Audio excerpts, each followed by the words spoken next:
अरे सुरू करा ना. हा हा सुरू आहे. अशीच गंमत होते, मला माहीत नसतं नेमकं काय सुरू आहे, रेसिपी कुठली आहे. रेसिपी तीच आहे ना, आंब्याची. हां हां, पिकलेल्या आंब्याची गोड भजी. ऐकलाय कधी ना? नाही ना. मी पण ऐकलं नव्हतं. पण ही जुनी पुस्तकं वाचताना लक्ष्मीबाई धुरंधर यांचं पुस्तक आहे, त्याच्यामध्ये रेसिपी आहे, सुंदर रेसिपी आहे. आणि मला वाटतं हे तुम्ही जिलेबी मालपुआ वगैरे करता ना, त्याला उत्तम पर्याय आहे. करायचा का? आंब्याचा सीझन आहे, निपटा डालेंगे. त्यासाठी काय केलं आहे मी की रवा आणि कणिक, बेसिक इन्ग्रेडियंट्स, आणि छान हापूस आंब्याचा रस तो मी घोटून घेतला आहे. आणि आता पुढे बघा, या. मँगो पल्प, कणिक, 1 वाटी कणिक, त्यामध्ये 2 ते 3 चमचे रवा, चिमूटभर मीठ आणि अगदी थोडा खाण्याचा सोडा. यानंतर यामध्ये थोडंसं पाणी घालूयात आपण, अगदी थोडंसं. पण हा रवा मुरल्यानंतर आता यामध्ये मी इनो टाकला आहे, पण सोडासुद्धा घालू शकता, कारण इनो तेव्हा नव्हतं, खाण्याचा सोडा होता, तर तो सोडा यात घातला आहे. आता आपल्याला साखरेचा पाक तयार करायचा आहे. आता साखरेचा पाक जो आहे तो आपल्याला 1 तारी पाहिजे. आता साखरेच्या पाकाबद्दल मी डिटेल्स जर तुम्हाला हवे असतील तर बटन बघा, ते दाबा.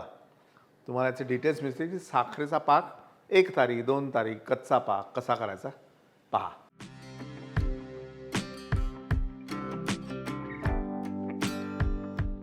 साखरेचा 1 तारी पाक तयार झाल्यानंतर त्यामध्ये घालायची आहे वेलची पावडर आणि गॅस बंद. मी मागाशी तुम्हाला म्हटलं होतं की याला एक 5-7 मिनटं ठेवायचं आपण, थोडं घट्ट होईल ते. थोडं हे बघा घट्ट झालं आहे, थोडं पाणी टाकायचं आहे.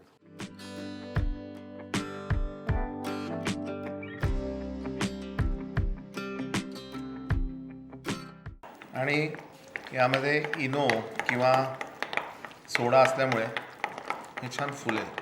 आणि आता भजी आपल्याला तळायची आहे, तर तळायची म्हणजे तेल आलं. तेल आलं म्हणजे फ्राय पावडर आली. आणि फ्राय पावडरबद्दलची माहिती जी आहे ती खाली डिस्क्रिप्शन बॉक्समध्ये दिली आहे. म्हणजे नेमकी फ्राय पावडर म्हणजे काय, कुठून येतं, खायला आवश्यक म्हणजे चालतं की नाही, कुठलं मिनरल आहे, हे सगळं त्याच्यात दिलेलं आहे. आणि कुठे मिळते तेही दिलेलं आहे.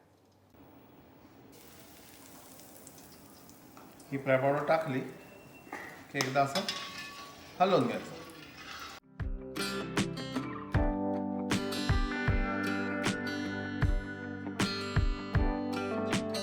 हलवून घेऊ आणि चमच्यानेच टाका, म्हणजे तुमचे हात जे आहेत ते ओले होणार नाही.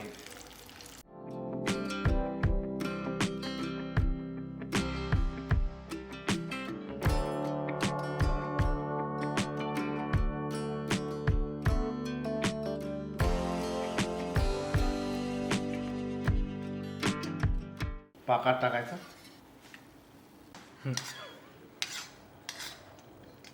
याला असं व्यवस्थित पाकात घोळून घ्यायचं. एक 2 ते 3 मिनटं पाकात ठेवू, साधारण 5 मिनटं.